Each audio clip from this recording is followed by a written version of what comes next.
प्रिय विद्यार्थियों नमस्कार।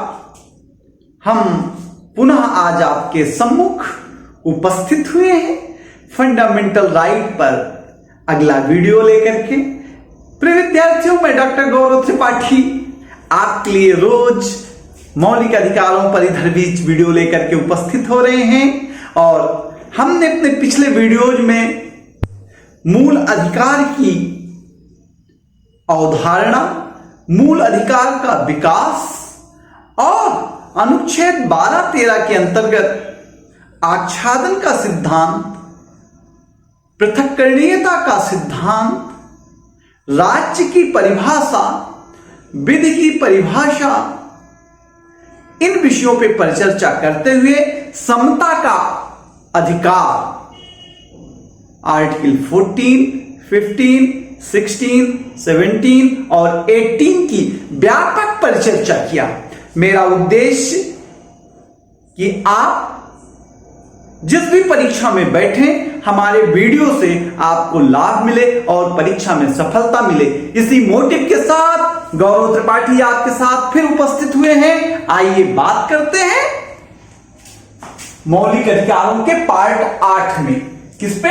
मौलिक अधिकारों के पार्ट 8 की बात करते हैं। इसमें हम आपसे चर्चा करेंगे स्वतंत्रता का अधिकार।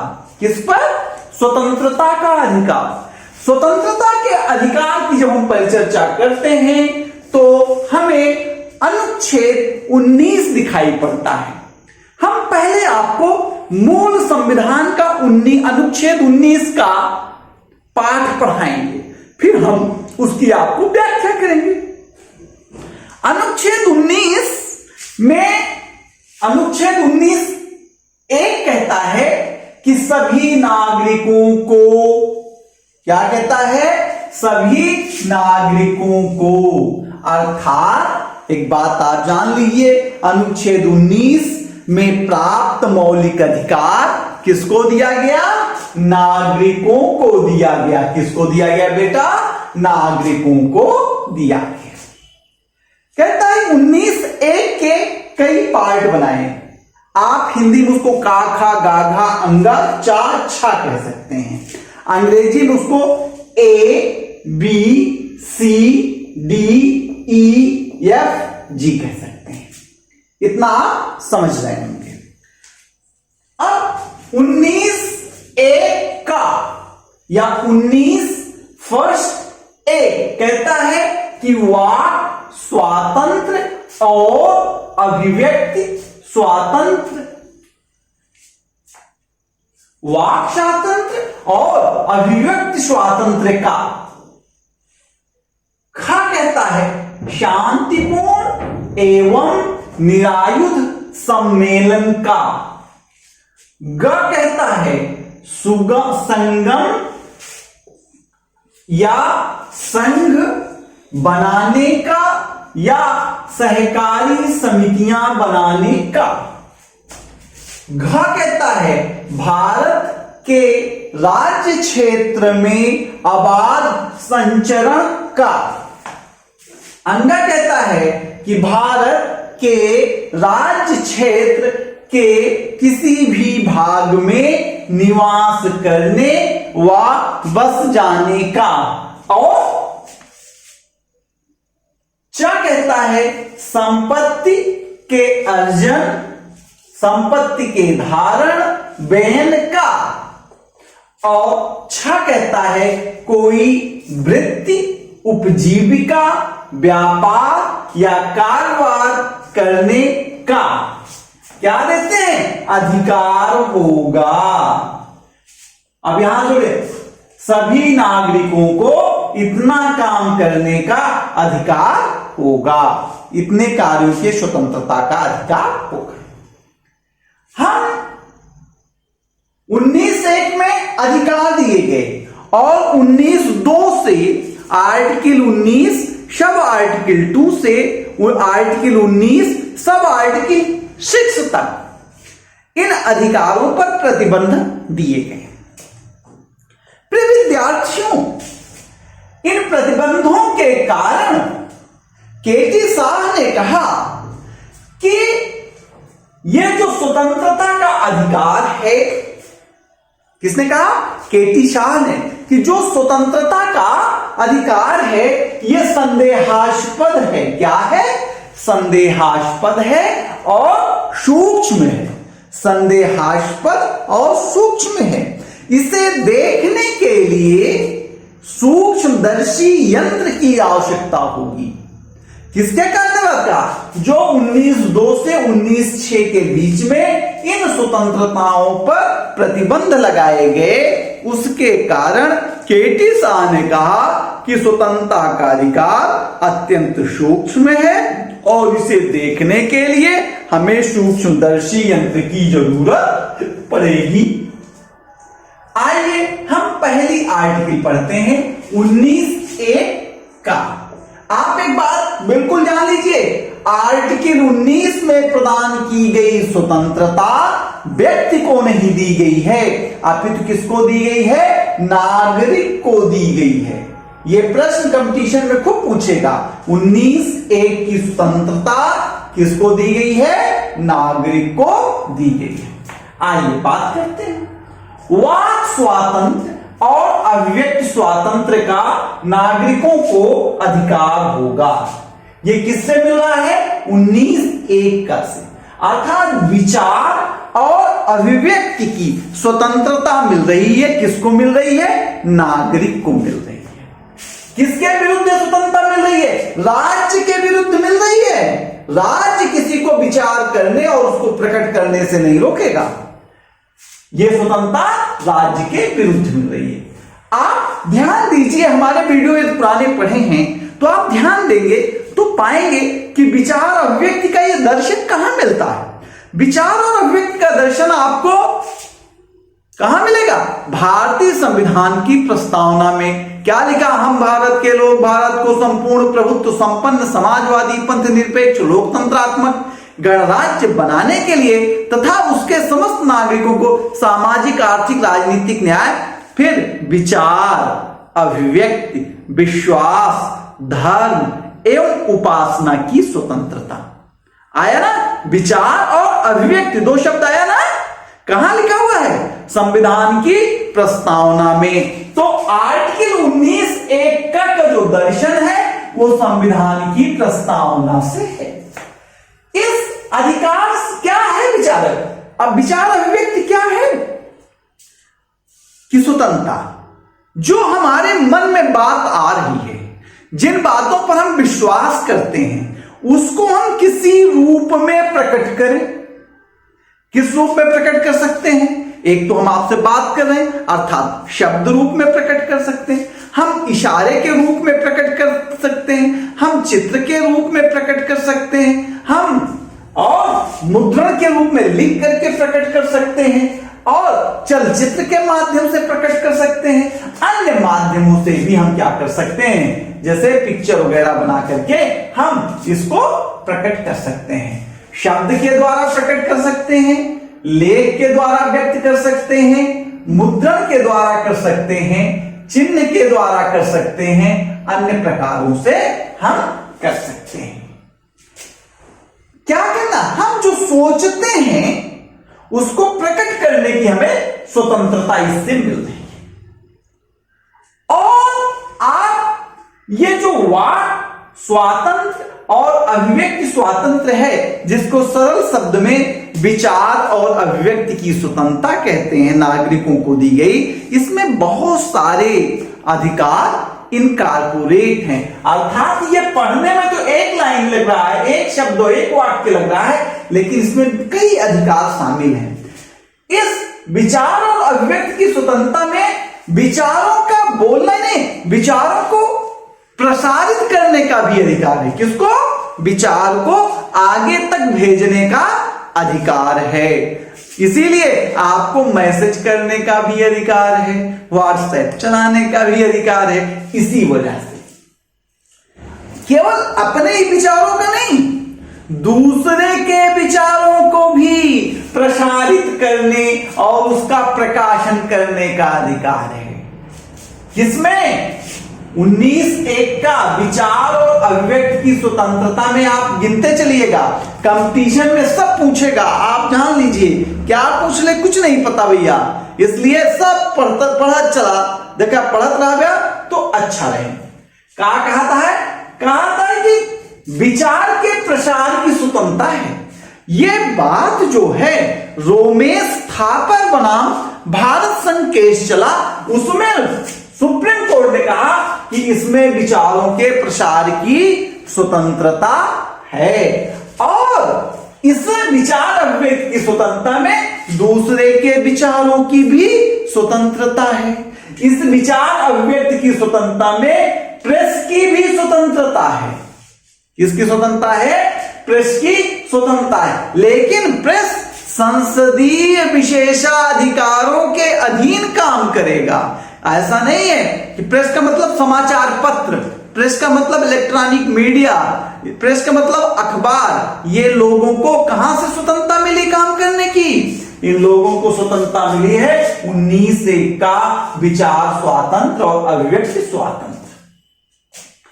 इसको इसी अधिकार से, विचार अभिव्यक्ति स्वतंत्रता से राइट टू नो, जो हम आरटीआई डालते हैं, जो 2005 में आरटीआई आया, उसको भी जन्मदाता कौन है? विचार और अभिव्यक्ति की स्वतंत्रता, जानने का अधिकार, राइट टू नो कहां से आया? विचार और अभिव्यक्ति की स्वतंत्रता। जहां बोलने की स्वतंत्रता है वहीं ना बोलने की भी स्वतंत्रता है। चुप रहने का अधिकार विचार अभिव्यक्ति से की स्वतंत्रता से मिलता है।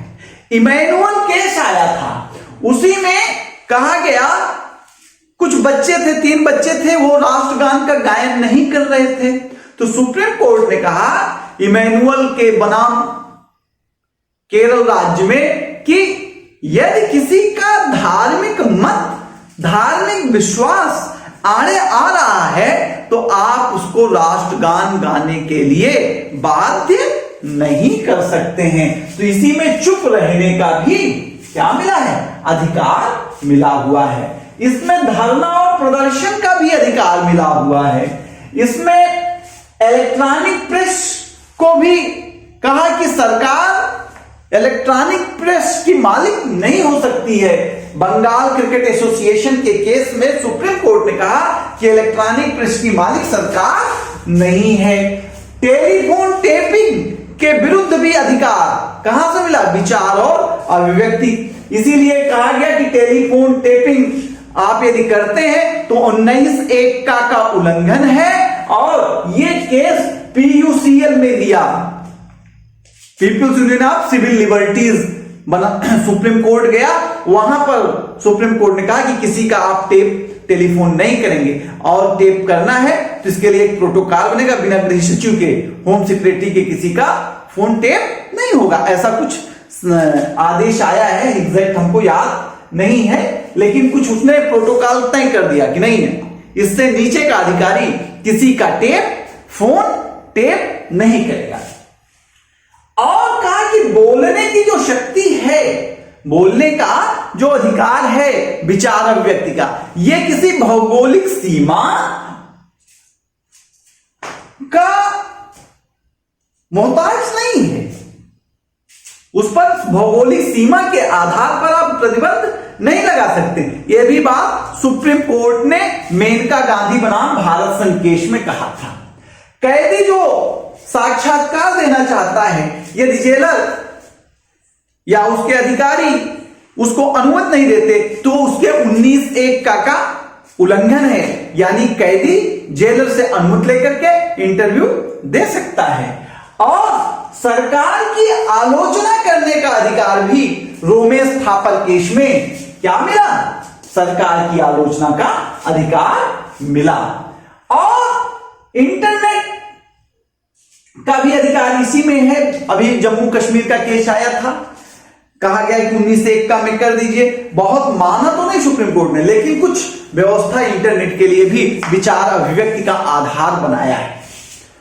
और इतनी बातें थी विचार स्वातंत्र और अभिव्यक्ति स्वातंत्र में। कौन कौन सी बात?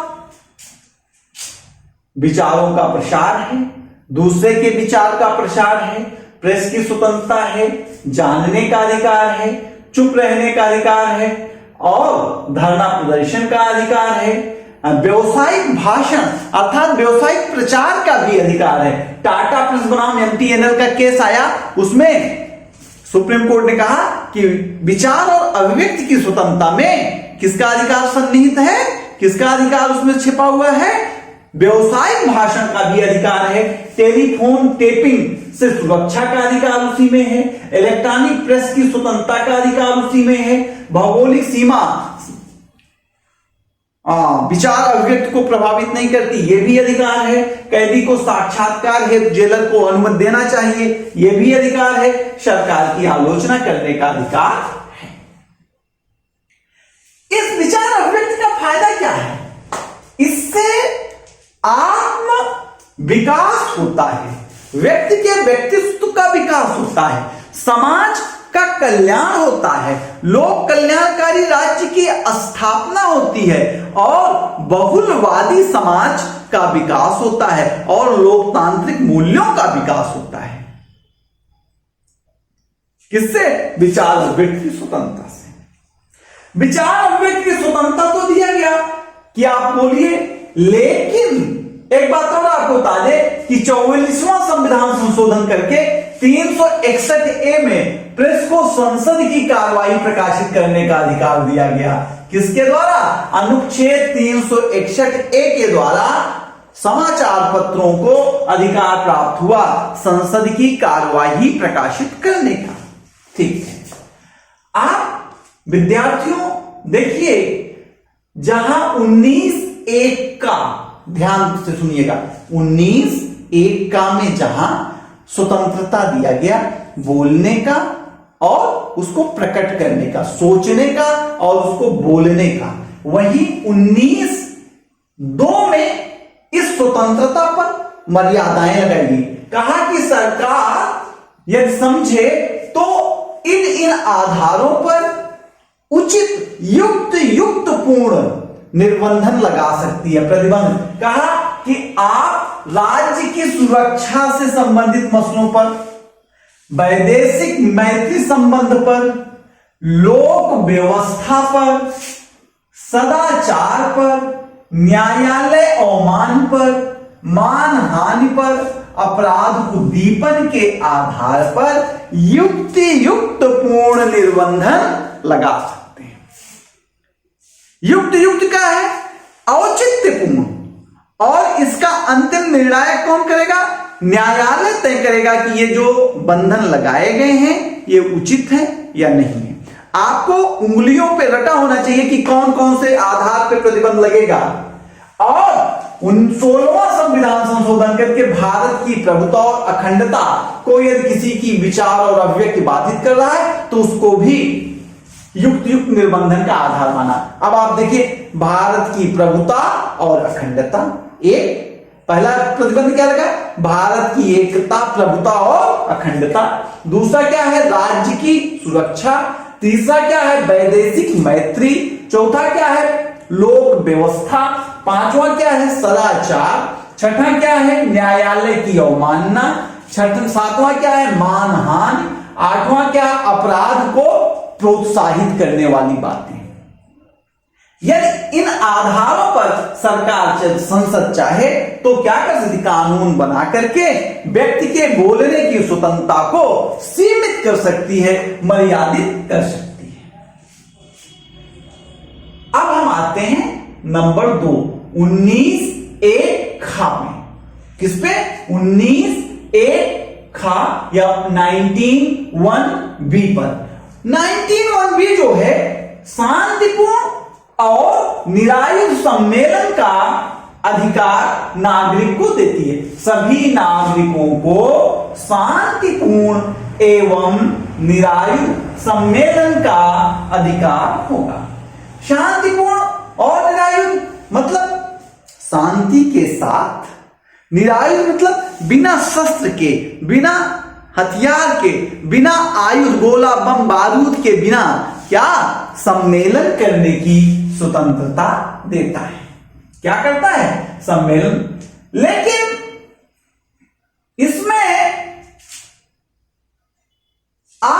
सम्मेलन करेंगे वो किसी की निजी जमीन पर आप सम्मेलन नहीं कर सकते। आपके सम्मेलन का जमीन क्या होगी? सार्वजनिक भूमि होगी। इसी सम्मेलन के अंतर्गत सभा आती है, सभा करने का अधिकार है, भूख हड़ताल करने का अधिकार है और जुलूस निकालने का भी अधिकार निहित है। तो आपसे क्वेश्चन पूछ सकता है कि जुलूस निकालने का अधिकार किस मौलिक अधिकार में है? तो 19(1) में है। जुलूस निकालने का अधिकार, भूख हड़ताल करने का अधिकार और सभा करने का अधिकार। प्रिय विद्यार्थियों, इसमें भी एक बात कही गई कि भारत की प्रभुता और अखंडता और लोक व्यवस्था के आधार पर, भारत की प्रभुता और अखंडता एवं लोक व्यवस्था के आधार पर सार्वजनिक सम्मेलनों पर, शांतिपूर्ण और निरायु सम्मेलनों पर भी रोक लगाई जा सकती है। क्या किया जा सकता है? प्रतिबंध लगाया जा सकता है। इतनी बात है। इसी शांतिपूर्ण और निरायु सम्मेलन में हड़ताल करना शामिल नहीं है। ये जो राजनीतिक दल बंद का आह्वान करते हैं ये भी शामिल नहीं है। अब हम आते हैं, ये प्रतिबंध 19(3) में लगा है। कहां से लगा है प्रतिबंध? इस पे शांतिपूर्ण और निरायु सम्मेलन पे प्रतिबंध 19 अनुच्छेद 19(3) से लगा। कहां से लगा है? 19(1) पे प्रतिबंध 19(3) से लगा है। 19 का कहता है संगम और संघ बनाने का या सहकारी समितियां बनाने की नागरिकों को अधिकार होगा। मूल संविधान में संगम या संघ यूनियन बनाने का अधिकार है।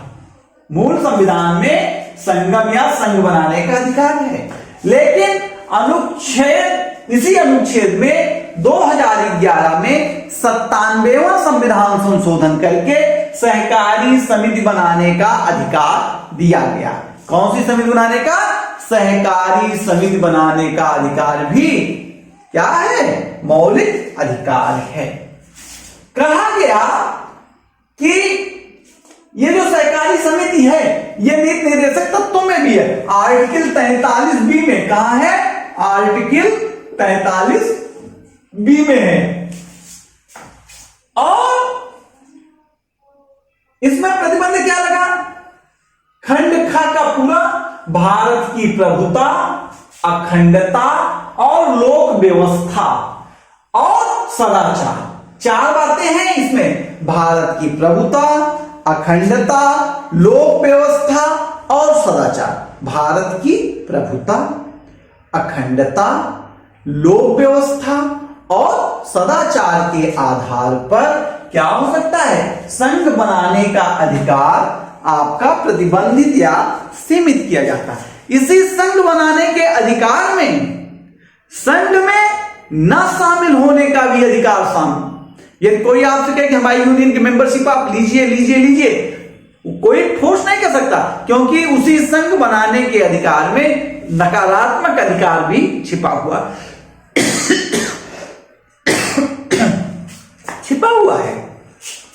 विद्यार्थियों, इसी खंड के में अनुच्छेद 33 के प्रयोग के माध्यम से संसद ने कह दिया कि जो प्रतिरक्षा सेना के लोग हैं इन्हें संघ बनाने का अधिकार नहीं होगा। किसको?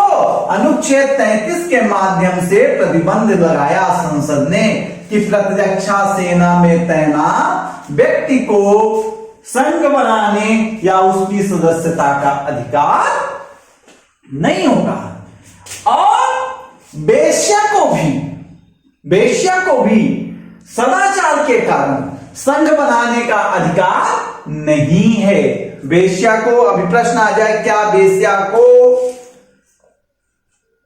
वेश्या को संघ बनाने का अधिकार है? तो आपका उत्तर होगा वेश्या को संघ बनाने का अधिकार नहीं है। क्यों? क्योंकि इससे सदाचार, ये चौथा देखिए, सदाचार प्रभावित होगा।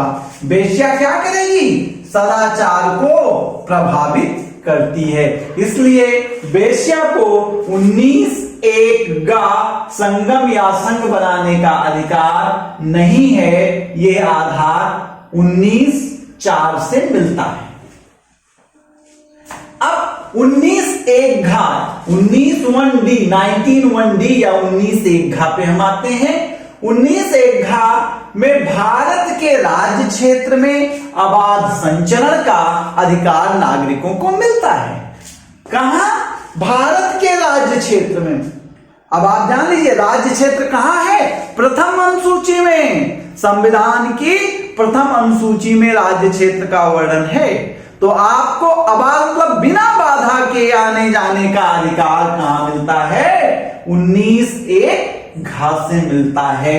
भारत में कहीं भी आने जाने का। इसका उद्देश्य क्या था? जब आप आएंगे जाएंगे तो राष्ट्रीय एकता मजबूत होगी। जब आप आए जाएंगे तो जो क्षेत्रीयता है, प्रांतवाद है, यह भी घटेगा।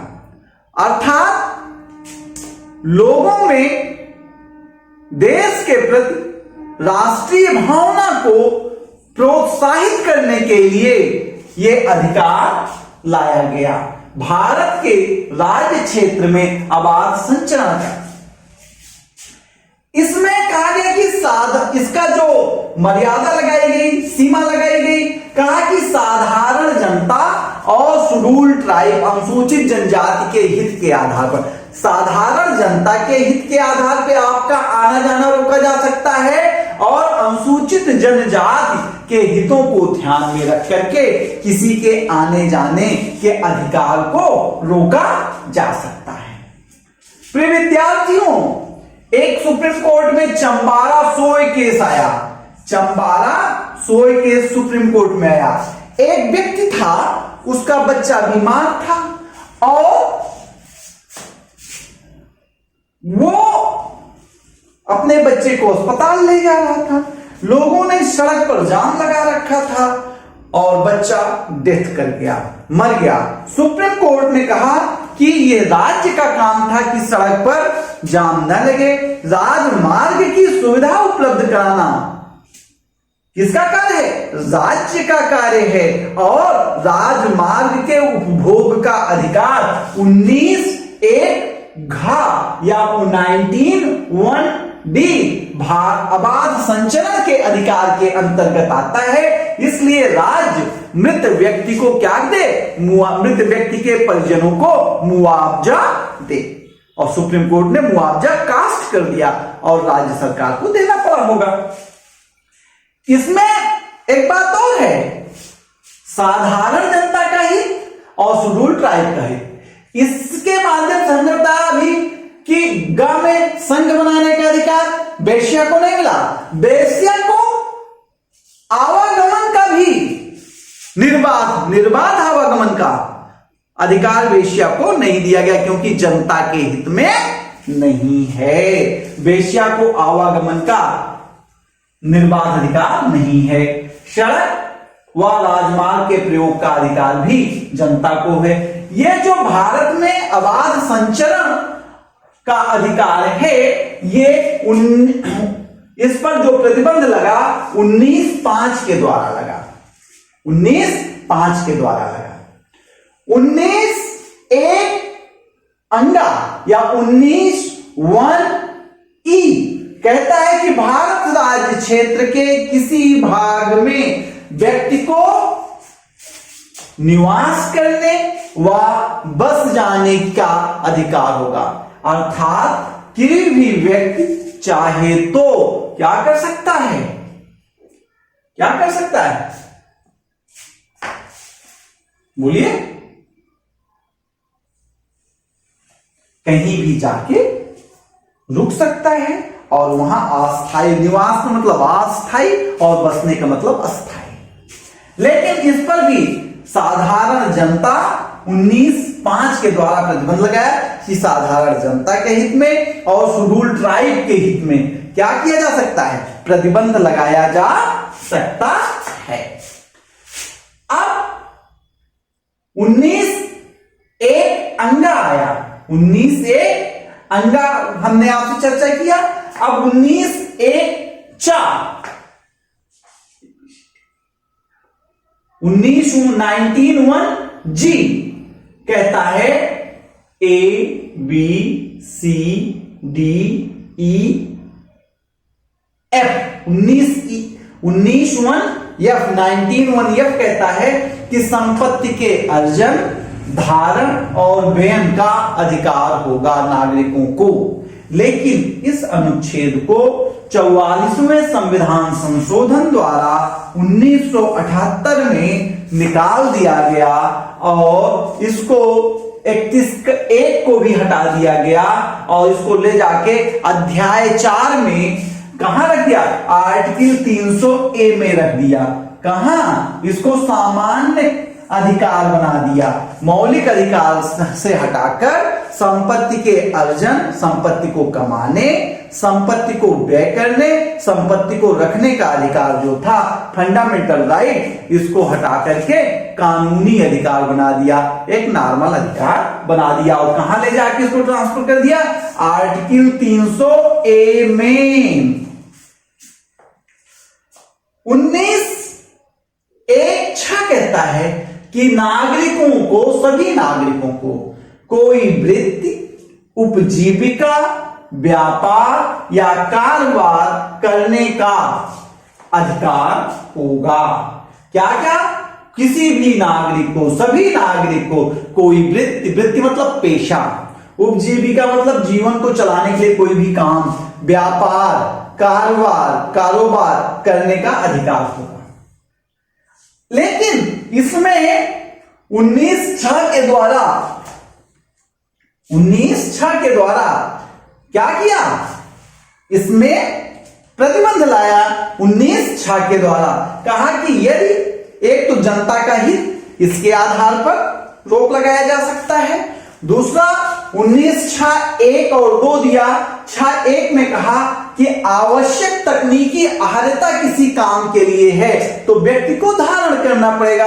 ऐसा नहीं है कि मेडिकल स्टोर चलाने के लिए यदि व्यक्ति को बी फार्मा किया होना जरूरी है तो, और व्यक्ति नॉर्मल है, कहें नहीं हमको 19(1)(6) में अधिकार है कोई भी काम करने का, तो ऐसा नहीं होगा, उसे तकनीकी अहर्ता धारित करनी होगी।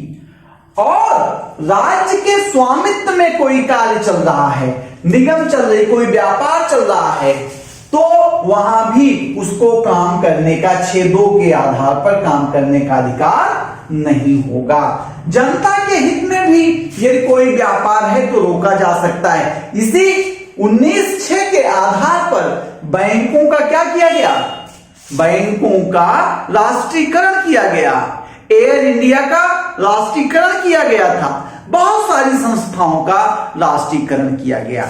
इस प्रकार से हमने आपसे परिचर्चा किया कि स्वतंत्रता के अधिकार में आर्टिकल 19 के 6 अधिकार कौन कौन से हैं। हमने 19(6) में आपको बताया 19(1) जो है 6 अधिकार देता है, 19(2), 19(2), 19(3), 19(4), 19(5), 19(6) प्रतिबंध लगाता है।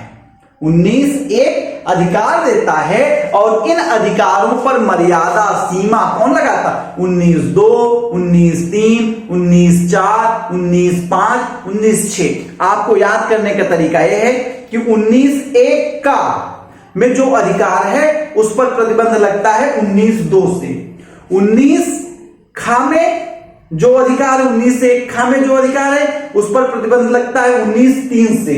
19(1) में जो अधिकार है उस पर प्रतिबंध लगता है 19(4) से। 19(घ) में जो प्रतिबंध है उसमें 19(1) में जो अधिकार है उस पर प्रतिबंध लगता है 19(5) से। 19(1) अंगा में जो अधिकार है उस पर प्रतिबंध लगता है 19(5) से। आप ध्यान दीजिए, 19(1) घ, 19(1) अंगा, 19 आर्टिकल 19(1) घ और अंगा, इसको कहते हैं ABC, ABCD और ई पर जो प्रतिबंध है कौन लगा रहा है? 19 का सब आर्टिकल 5, यानी 19(5) का अनुच्छेद ऐसा है जो दो जगहों पे मर्यादा लगाता है, दो स्वतंत्रताओं पे समान रूप से, घ और रंगा, डी और ई पर। और 19(4) जो यफ है, यफ को 44वें संविधान संशोधन 1978 द्वारा खत्म किया गया। और 19(EFG) जो 19(1G) है या 19(6) है, वो एक 6 है, इस पर प्रतिबंध लगाता है 19(6). और इस प्रकार से हमने आपसे पूरी चर्चा किया। और ये जो हमने आपसे कहा था कि वेश्या को आवागमन का अधिकार है या नहीं, ये जनता और नैतिकता के आधार पर सुप्रीम कोर्ट ने कहा था कि इसको अधिकार नहीं है। और सड़क जाम करना जो है व्यक्ति के अबाध संचरण के अधिकार का उल्लंघन माना जाता है। एक बात आपसे बताएं कि भारत का संविधान व्यक्ति की स्वतंत्रता और सामाजिक नियंत्रण के बीच संतुलन स्थापित करता है। भारत का संविधान व्यक्ति की स्वतंत्रता और सामाजिक नियंत्रण के बीच संतुलन स्थापित करता है। इस प्रकार से यदि कभी कोई प्रश्न आए तो आपको इसको ये बताना है कि क्या क्या 19(1) में क्या क्या स्वतंत्रताएं दी गई हैं। ये स्वतंत्रताएं किसको दी गई?